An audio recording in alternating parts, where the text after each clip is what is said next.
হরে কৃষ্ণা। জয় জগন্নাথ, জয় শিলা প্রভুপাদ। প্রভু জগন্নাথ এই পৃথিবীর নয়, সমগ্র ব্রহ্মাণ্ডের নাথ। তিনি পরম করুণাময়। ভক্তরা সারা বছর ভগবানের সেবা করেন, কিন্তু যারা ভগবানের ভক্ত নয় তারা ভগবানের সেবাও করে না, আর ভগবানকে দর্শন করতেও যায় না। তাই প্রভু শ্রী জগন্নাথ এই জগতের প্রতিটি মানুষকে, এমনকি পশু পাখিদেরও কৃপা করার জন্য নিজে মন্দিরের বাইরে আসেন। এই রথযাত্রা উৎসবের দিনেই ভগবান জগন্নাথ সমস্ত ভক্ত অভক্তদের দর্শন দানের জন্য নগর ভ্রমণে বেরিয়ে পড়েন।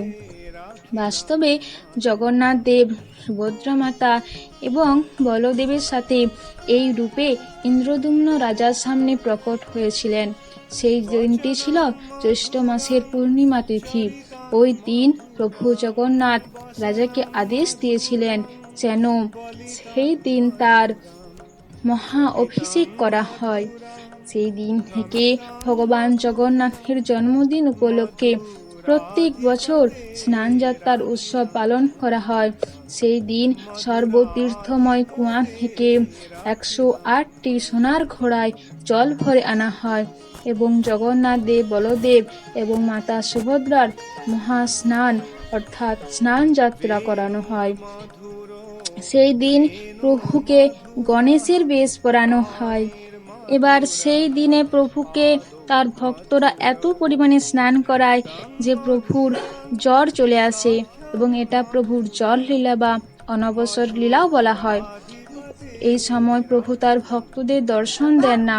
15 দিন ধরে প্রভুকে অনেক ঔষধ খাওয়ানো হয়। 56 ভোগ অর্পণ তখন বন্ধ থাকে। বিশেষ খিচুড়ি খাওয়ানো হয়। কিন্তু বাস্তবে সেই সময় ভগবান জগন্নাথ নিজের পত্নী লক্ষ্মী দেবীর সাথে একান্তে সময় কাটান, আর একজন আদর্শ পতির মতো ওনাকে প্রসন্ন করেন। এইভাবে 15 দিন কেটে যায়, আর 3 ভাই বোন সুস্থ হয়ে ওঠেন।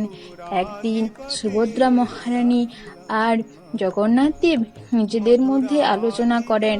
সুভদ্রা দেবী বলেন, ভাই, অনেকদিন নগর ভ্রমণে যায়নি, চলুন না নগর ভ্রমণ করে আসি। তখন জগন্নাথ দেব বলেন, হ্যাঁ, আগে বড় ভাইয়ের কাছে অনুমতি নিয়ে আসি।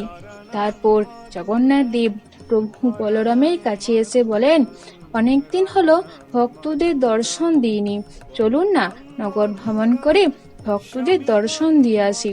প্রভু বলদেব বলেন, খুব ভালো প্রস্তাব কানাই, চলো কালকেই বেরিয়ে পড়ি।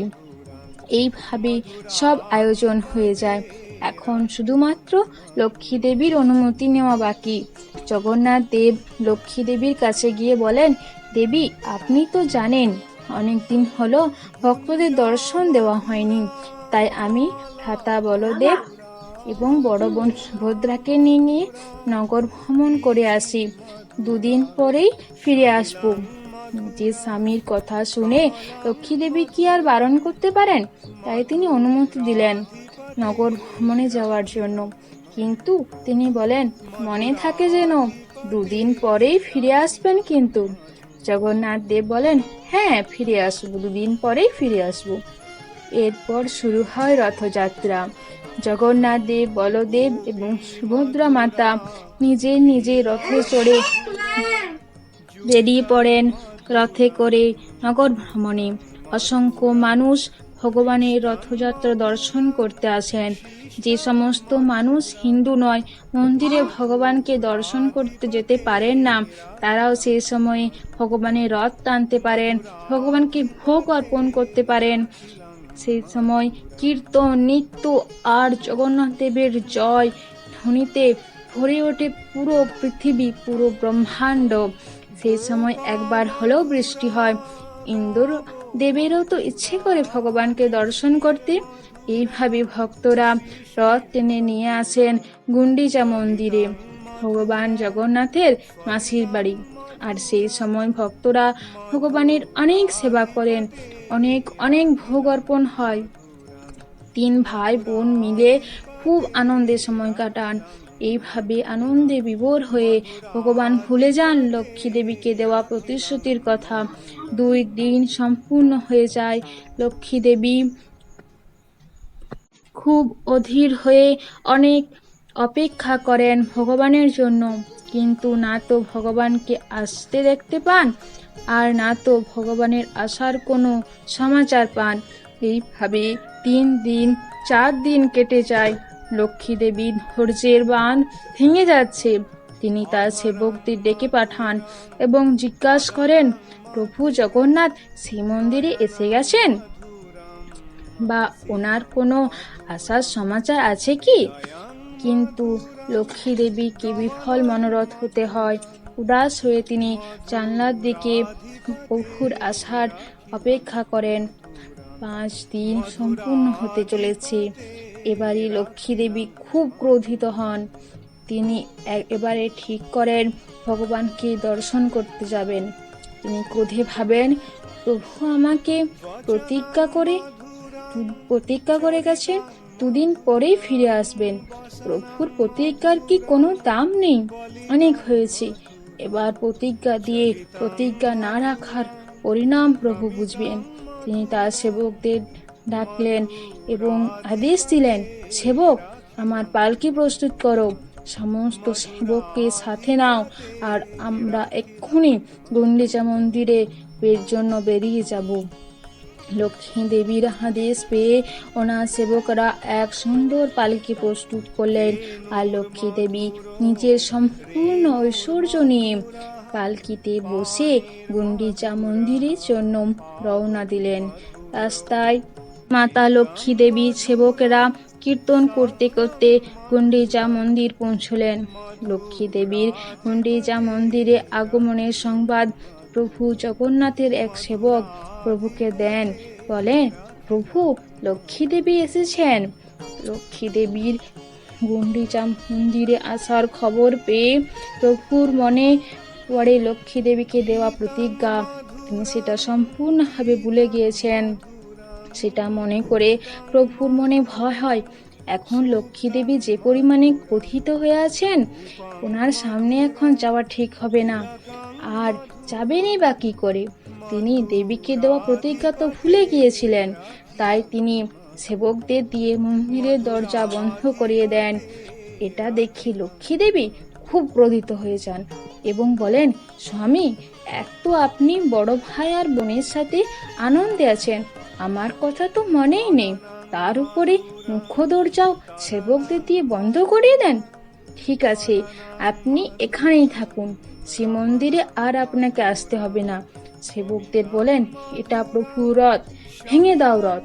সেবকেরা নিজের স্বামিনীর আদেশ শুনে ভগবানের রথ ভেঙে দেন। এখানে প্রভুর সেবক আর লক্ষ্মী দেবীর সেবকদের মধ্যে একটু মারপিটও হয়ে যায়। এরপর লক্ষ্মী দেবী চুপচাপ শ্রীমন্দিরে ফিরে আসেন। সেই দিনটি হেরা পঞ্চমী নামেও খ্যাত। হেরা মানে দর্শন, আর এটা ছিল পঞ্চমী তিথি, তাই এটার নাম হেরা পঞ্চমী। 9 নম্বর দিনে 3 ভাই বোন গুন্ডিচা দেবীর কাছে ফিরে যাবার জন্য অনুমতি নেন এবং শ্রীমন্দিরে ফিরে আসার জন্য প্রস্তুত হন। এই দিনটি উল্টো রথ নামে পরিচিত। ভক্তরা ভগবানের রথ টেনে শ্রীমন্দিরে ফিরিয়ে নিয়ে যান। বলদেব আর সুভদ্রা মাতার রথ সিংহদ্বারে পৌঁছে যায়, কিন্তু জগন্নাথ দেবের রথ গজপতি মহারাজের মহলের সামনে দাঁড়ায়। সেই সময় গজপতি মহারাজ ভগবানের পূজা অর্চনা করেন। ওই সময় লক্ষ্মী দেবীর সেবক লক্ষ্মী দেবীর কাছে প্রভুর আগমনের সংবাদ দেন। এটা শুনে লক্ষ্মী দেবী মনে মনে তো খুব আনন্দিত হন, কিন্তু উপরে তিনি খুব রেগে থাকেন এবং প্রভুকে স্বাগতম করার জন্য সিংহদ্বারে আসেন। এইভাবে 10 দিন পর লক্ষ্মী দেবীর সাথে প্রভুর সাক্ষাৎ হয়। এটা লক্ষ্মীনারায়ণ ভেটও বলা হয়। এই সময় লক্ষ্মী দেবীকে জগন্নাথ দেবের গলার হার প্রদান করা হয় এবং এরপর দেবী লক্ষ্মী প্রভুর রথ প্রদক্ষিণ করে শ্রীমন্দিরে ফিরে যান। এবং প্রভুর আসার প্রতীক্ষা করেন। কিছু সময় পর প্রভুর রথ শ্রীমন্দিরের সামনে আসে।